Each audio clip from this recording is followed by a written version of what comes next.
everybody! Today's video is going to be a huge, big ol' book haul, so get ready. Alright, so to start out guys, I have a huge book haul from August. This month was a very unusual month for me. I normally do not get this many books. This is the most books I've ever gotten, I think, since I started my booktube channel. I have 27 books for you guys. Actually 28. I've got 28 books for you guys. So let's go ahead and get started because it might be a long one.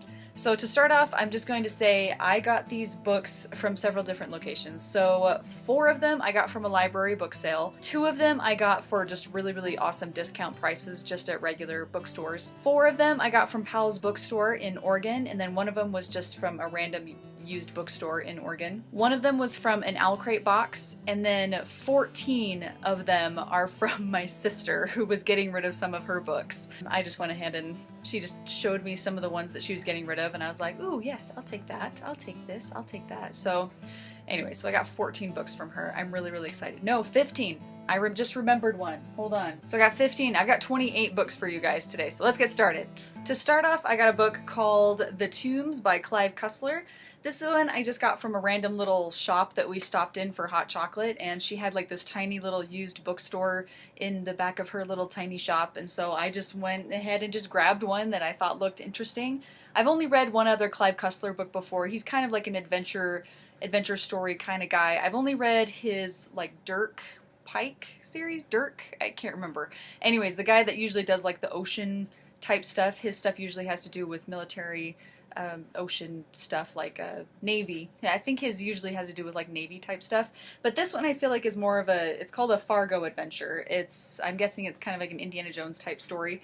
So yeah, kind of a treasure hunting type thing, and that's what I got from a used little bookstore, and that's The Tombs by Clive Cussler. Next up is my Powell's Bookstore haul. If you guys don't know what Powell's Bookstore is, again, Powell's Bookstore is so amazing. It's in Portland, Oregon, and it's a bookstore that takes up an entire city block. The new books are mixed in with used books, so I mean, if you're looking for some rare editions, you can kind of browse through there and can find some really fun stuff.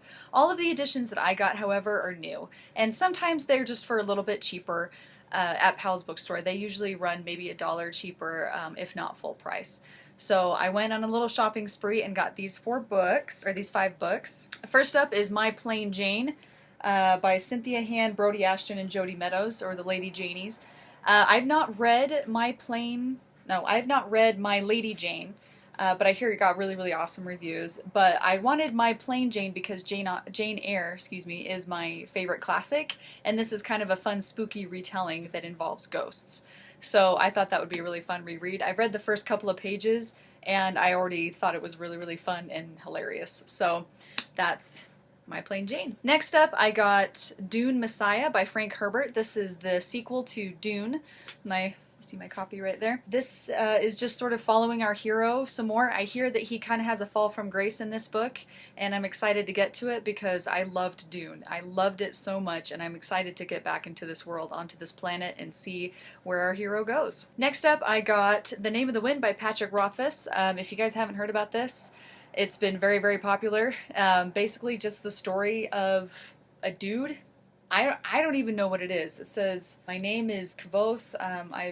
Basically it's the story of this guy. I don't know, like this epic tale. It's a fantasy world. I'm kind of wanting to go into it a little bit more blind. I've only read like maybe 1 or 2 negative reviews about it, but everybody else just sort of raves about it. And I know that my sister really likes it, and I trust her opinion more than anybody else's, and so I was really excited that this is something that I've been interested in but not quite sure, but once she said she really enjoyed it, then I snagged it. Next up, I got Inda by Sherwood Smith. Mostly the reason why I got this one was because Sam over at Sam's Nonsense said it's one of her favorites in fantasy literature.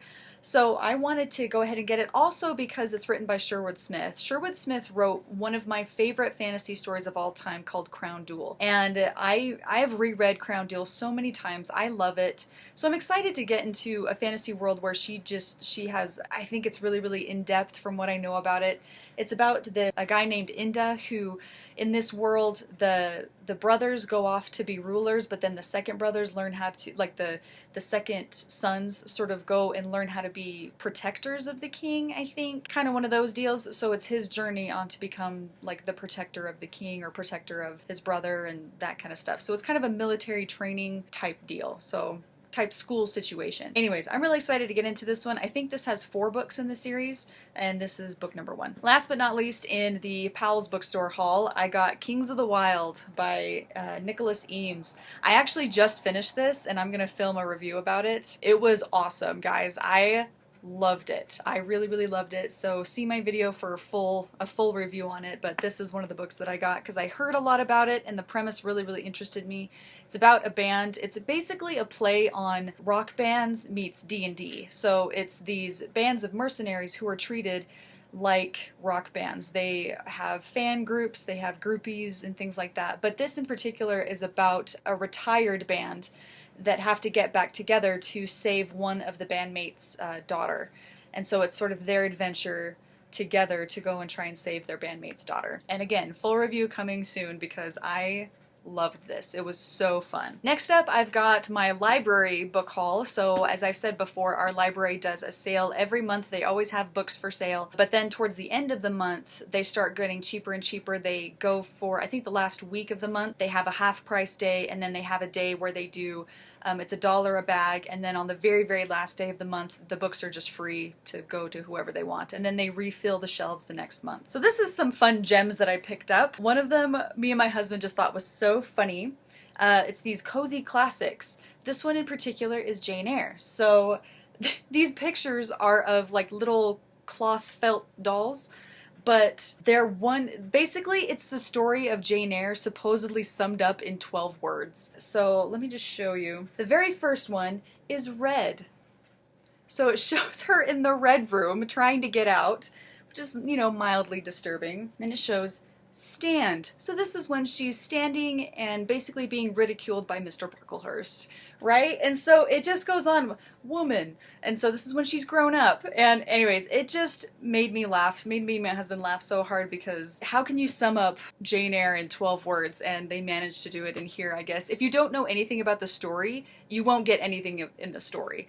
We just thought it was really, really funny with these little felt dolls and then these one words, and how significant those words actually are was actually kind of brilliant too. So we just picked it up for fun. It was only like 25 cents. Next up, I got a book called The Children's Star. This one is sort of by John. I'm not even going to attempt to pronounce that. It's Joan Sloan Kwinski. I don't even know, but that's the author. Anyways, The Children's Star, it's a sci-fi. It's basically about, apparently from what I read on the back, it says it's a sci-fi, but apparently it's a pretty biologically hard sci-fi. Like it's about terraforming and biological enhancement and things like that. Again, it's one of those things I kind of want to go into more blind, and I'm hoping it's along the similar veins of Dune, because I think terraforming is really interesting. But again, I'm interested to see what it was. I have no idea what the ratings are, what people say about it. Just kind of a curious random pickup. Next up is another book that I haven't heard anything about it, don't really know anything about it, but it just looked kind of fun. It's called Storyteller by Amy Thompson. Apparently in this world, on the planet, so it's a sci-fi fantasy, this woman calling herself Teller is the storyteller. She travels all throughout this land with her magical sea beast, and she has an apprentice. Basically, the storytellers are really, really important in this world, or on this planet. So anyways, I guess it's just their story, and that's The Storyteller by Amy Thompson. Thompson. Next up, I got a book that sounds so random, I have to read the back to you guys, because I can't do it justice. But it sounds so bizarre, and I just had to pick it up because I've never heard a story with this kind of a premise before. And it's called Lives of the Monster Dogs. You see that? It's like a dog, a husky, wearing like a coat and like fancy clothes and all that. Anyways, by Kirsten Bacchus. Anyways, let me just read the back to you guys because it is so bizarre. So, Lives of the Monster Dogs. They come to New York from an isolated town in the Canadian wilderness. Captivating and elegant in their top hats, tails, and bustle skirts, the highly intelligent dogs with artificial voice boxes and prosthetic hands become instant celebrities. They gather wealth and fame, and their lives seem gracious and charmed. but their origins remain unknown. Then student journalist Cleo Pira befriends Ludwig von Saker, a canine scholar, the only human allowed into the dog's inner circle. Cleo starts to unearth their dark past and tragic secrets, even as a mysterious illness begins to threaten the dogs with extinction. And in a fantastic Manhattan castle, a mad, lavish party may prove to be the final act in their strange, haunting drama. Like, it's so random. Like, I don't know. I've never heard anything like it. And, I mean, it's not that long. It's only 282 pages. I don't know. It just sounded so bizarre, so I really wanted to read it because I thought it looked funny. Alright, next up I got this book in an owl crate, and that is Grace and Fury by Tracy Banghart. This world is based around, there's something called a Grace, which is sort of supposed to be the perfect example of a woman that's sort of at the emperor or the king's side, and she's supposed to be this perfect edition of a woman, I guess. And this girl's been training her whole life to, and her sister, I don't know if it's younger or older, but one of her sister is so against it. She hates the idea. She doesn't want this to happen, basically. They go for her to be picked or selected to be a Grace, and the sister who's against it actually gets picked instead. And so they kind of have to swap places, and one of them becomes a Grace, and then one of them gets sent to prison for some reason because of some secret one of them's holding. And anyway, so they kind of switch positions, and then they have to figure out a way to save each other because one of them's in this harsh prison, and one of them is at the side of a Grace that she doesn't want to be, but then she gets involved in political intrigue, I guess. Anyways, so thought that one looks kind of fun. This is not the typical cover for it, though. Normally it has like two girls' faces on it, but this is like the Owl Crate exclusive edition, so that's Grace and Fury. Next up are just a couple of books that I got for actually really good prices. So one of them is Children of Blood and Bone by Tony Adeyemi. Basically, I've heard great things about this, haven't heard a bad thing about it yet. And it's one that I've been interested in because it's a different kind of fantasy. I've typically stuck with, Western Europe type fantasies where it's mostly sort of medieval, but this is a fantasy that's more based on like African legends from what I understand. And so I'm really, really excited to read this one because it's a different take on it, and I read the first couple pages and it really captured me. So I'm really excited to read this one. Also, can we just appreciate this cover? This cover is like a beautiful example of graphic design and illustration. Also, look at these covers. Look at that naked book is gorgeous. Love it. Beautiful. And then next up I got this book from the Barnes & Noble sale that they were having just recently for Labor Day. They were doing a 50% off sale of certain books, like a book haul blowout or whatever. Anyways, funny story. So, well, first I'll tell you what it is. It's Strange the Dreamer by Laini Taylor. Again, this one is really, really popular. I've heard a couple mixed things about it. I hear that it's one of those things where people either really like her writing style or don't. And so it's kind of one of those things. But I read the first few pages and it's different. It's a very different sort of writing style. And I'm excited to get into it because it's different from most YA novels that I've read. And so I'm really excited to get this one. Again, if you haven't heard anything about it, it's about a kid named Laszlo Strange who all his life he's heard tales about this magical lost city called Weep. And then he goes on an adventure to find it, and apparently, yeah, it's kind of hard to describe, I guess, and I'm kind of okay with that. But anyways, it's called Strange the Dreamer. Funny story with this one. So it's supposed to be half price, right? And I get to the bookstore, it's the only book that I want off the table, and I don't see it on the table anywhere. So I go back to the shelves where the young adult stuff is, and I find it there along with a hardback copy. But I like the paperback a lot more, and it was cheaper, so I grabbed this paperback, but it was slightly damaged. It's got a little ding right here, but then on the inside the first two pages are ripped fairly significantly. So I pick it up, and it was the only copy left, so I take it to the front counter, and I'm like, can I get a discount for it being damaged? She's like, well, hold on, let me check my manager, and all that stuff. Anyways, manager said it was okay. She gave me a 10% discount on it. Plus, I'm a Barnes & Noble member, so it was half off with the sale, 10% off with the damage, and then 20% off because I'm a Barnes & Noble member. So this book I got for 80% off, and so it was only like $5. It's a pretty awesome steal, and I'm excited to get to this one whenever I get a chance through these 28 books that I have now. Oh, next up, really, really quick, I forgot about this one, so I guess 29 books. but I already read it. It's called A Wizard of Earthsea. I'll get to this one a little bit later, but I picked up this copy because I wanted my own copy. The one that I showed you before had a different cover, but I wanted to get my own copy because I wanted to annotate it for my book club, which I read. This was for last month's book club. Anyways, but I picked myself up just a nice, cheap little copy, and the design of it I think is a lot better than the past copies that I've seen. So that's A Wizard of Earthsea by Ursula K. Le Guin. Phew, sweating, guys. It's hot. Alright, so the next pile of books, all of these books I got from my sister for free. So she was giving them away, and I thought some of them were interesting, so I picked them up. And here we go. Alright, the first book I got is a book called Enchanting the Lady by Catherine Kennedy.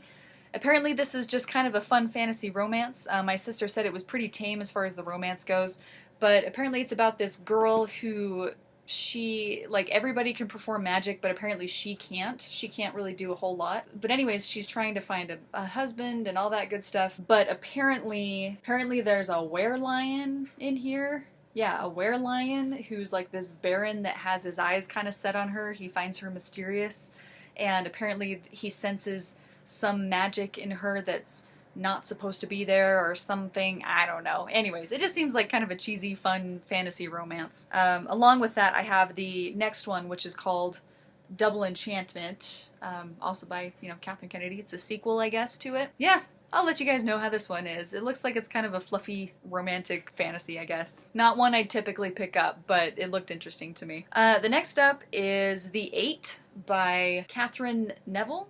Catherine Neville? There we go. So, The Eight, this one is about, somebody said, oh, it says right there. It says that readers thrilled by the Da Vinci Code will relish the multi-layered secrets of the Eight.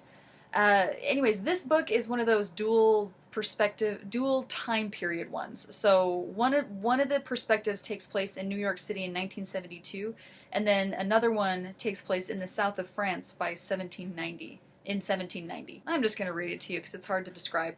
Catherine Bellis is a computer expert for a Big Eight accounting firm. Before heading off to an assignment in Algeria, Kat is approached by an antiques dealer with a mysterious offer. His anonymous client is trying to collect the pieces of an ancient chess service purported to be in Algeria. If Kat can bring them back, there will be a generous reward. Then it switches to the south of France in 1790. France is aflame with revolution, and two young novices, Merritt de Remy and her cousin Valentine, burn to rebel against their constricted convent life at Monteglain Abbey. Monteglain? Something like that. Now their means of escape is at hand. Buried deep within the abbey are the pieces of a chess service once owned by Charlemagne. Whoever has all the pieces can play a game of unlimited power, but to keep the game a secret from those who could abuse it, the pieces must be scattered throughout the world. So it sounds like maybe a little bit of magic thrown in there. Not quite sure, but again, I'm interested in more historical novels, but I don't know, because the last couple that I've read, I didn't really like all that much. So I'm excited to read one. This one kind of sounds just different. Sounds fun. Okay, so the next one is along the similar veins of the previous one. This one is it's called The Devlin Diary by Christy Phillips. So this one is another sort of dual time type story. So one of them takes place in London in 1672, and then the other one takes place in Cambridge in 2008. So these two perspectives, but this one's more of a mystery, I guess, a murder mystery. So there's this woman in 1672, who she practices medicine, but it's sort of restricted for women, so she's only practicing sort of on the poor. But then there's two nobles who are murdered, and somehow she gets involved in the investigation. And then in Cambridge in 2008, there's a girl who works at the college, and one of her colleagues gets murdered or something like that. And so, anyways, but then the murders are tied somehow across time, and maybe like the clues from the previous murder will lead to clues to the one in 2008 or something like that. Anyways, another historical novel that I thought sounds really interesting, so it caught my eye more than some other historical novels that I've seen. Alright, next up I've got The 13th Tale by Diane Setterfield. I've heard of this one for a long time. I've seen it around, but I've never known what it was about. And just reading the dust jacket, it's about this author, this woman who has written these 13 tales, and about this sort of extraordinary life that she's had, but then now that she's like dying, I guess she gets another female author to come in and actually tell her like the real story, I guess. So it's the 13th tale. Anyways, yeah, again, it's one of those things I don't really know a ton about. Haven't heard a ton of reviews on it. The only thing I heard was one friend recommend it, or one friend who thought it was really, really good. So yeah, that's the 13th tale. Also, I love the look of this book. It's like, it's got the deckled edges, which I love deckled edges. I'm probably one of the few that does. But, and then look at the inside there, that end paper. And then on the end, it looks like one of those old classic books. It's awesome. It looks like an ancient tome of some type. All right, next up, I got The Last Lecture by Randy Pausch. I read this in college, but I wanted to reread it and give it another chance to, because I read it in college and I had to read it really, really quickly, so I didn't really appreciate it.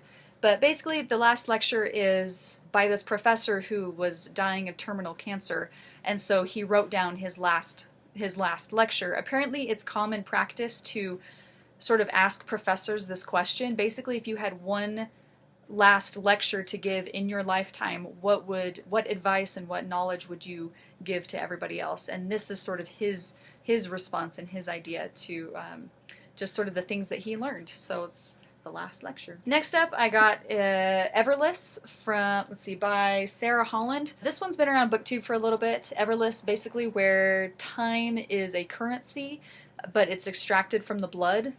And it's this girl's story. Basically, so the super rich live for a long time, but then the poor don't. They live very short lives because they have to constantly sell the time in their blood, I guess. Anyways, so it's about this girl and her sort of, I don't know if revenge against this royal family type thing.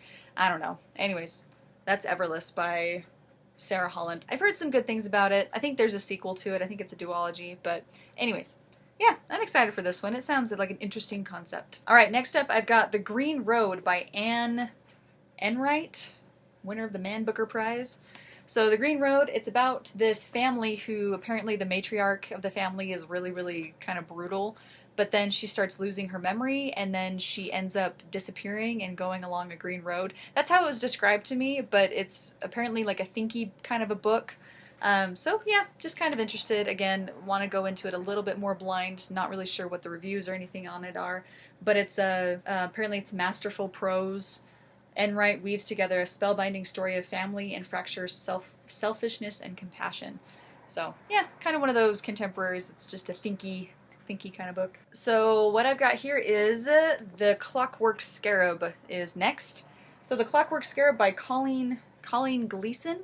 And it says it's a Stoker and Holmes novel, which I'm not entirely sure what that means, but when I looked it up, or when I kind of glanced at it a little bit, apparently it's sort of the descendants of Bram Stoker and Sherlock Holmes, and then they go solve a mystery together. I don't know if it's male, female. I think it's a couple of girls that go on some quest for the Clockwork Scarab. I don't know anything about it because it only gives me blurbs on the back, which is one of my pet peeves about books. I hate it when they don't give me a synopsis on the book itself and they just do the blurb thing on the back. I'm like, I don't care about the blurbs. I want to know what the story's about. But anyways, it looked interesting, so picked it up. Stole it from my sister. That's, yeah, anyway. Next up, I got Etiquette and Espionage by Gail Carriger, Finishing School Book the First. So apparently this is like a book where girls go to finishing school / assassin school. And it looked fun. I don't really know if it's good or if anybody likes it. I see the books for sale a lot, which might be an indicator, but I'm interested to see what it's like. My sister said it was fun, so I'm excited to read it. Next up is The Alchemist, The Secrets of the Immortal Nicholas Flamel by Michael Scott. I've seen this one around a lot as well. I've seen this one's been around for a long time. But I don't really know what it's about other than it's about these people going to find Nicholas Flamel and sort of his adventures. I honestly don't know a thing about it. It's kind of hard to describe, but yeah, just kind of a fun fantasy, I guess. Next up, I've got The Name of the Star by Maureen Johnson, Shades of London series. So I don't know anything about this one a ton either. I think I've heard of it, but basically it's about this girl who goes to London and a string of murders start happening that mimic Jack the Ripper, and apparently she can see ghosts, I guess, so it's kind of a ghost story, murder mystery type thing. I'm excited to read this one. I really want to read it around like Halloween time. I've never really read a ghost story before. Both this one and Lady Jane, or My Plain Jane, are kind of ghosty stories. Next I've got White Noise by Don DeLillo. My sister says this is another sort of thinky kind of book. It's about this family, and apparently this giant cloud of a lethal black chemical cloud floats over their lives, an airborne toxic event unleashed by an industrial accident. Yeah, so I'm not really sure what it's about. It's kind of, I'm guessing it's sort of a magical realism type thing, which again, those ones are always fun to go into not really knowing anything. So I'll let you know how I think about it. It's not a very long book, but I'll let you know. Next up, I've got The Blackwater Lightship by Colm Tobin, something like that. Anyways, and I'll get more into it later, but I did not finish this book. I started it, DNF'd it. I'll tell you why later. It was going to be part of my Newts challenge, but yeah, wasn't a huge fan of this one, so I think this one's going to be given away pretty soon. Oh, it's about a family, apparently this mother, daughter, granddaughter kind of thing. It's mostly from the perspective of the daughter, whose brother is dying of AIDS, and this sort of tragedy in their family is bringing them together to sort of deal with their past and deal with their issues.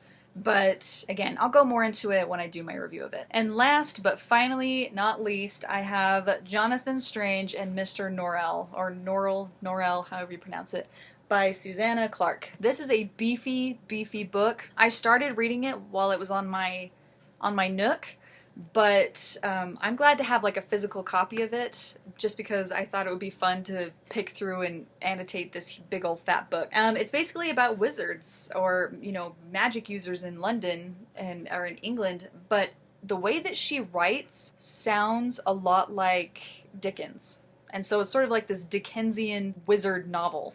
Anyways, sorcerer, whatever you want to call them. So yeah, it's kind of a fun one. But that is the last book I have in my book haul. I don't think you'll be seeing another book haul like this for a long time. I am currently on a book buying ban, which means I am not allowed to buy books for a long time. I do have a budget, however, again, I'm not allowed to buy any more books for a while. The rule now is for me to read 3 books and then I can buy 1.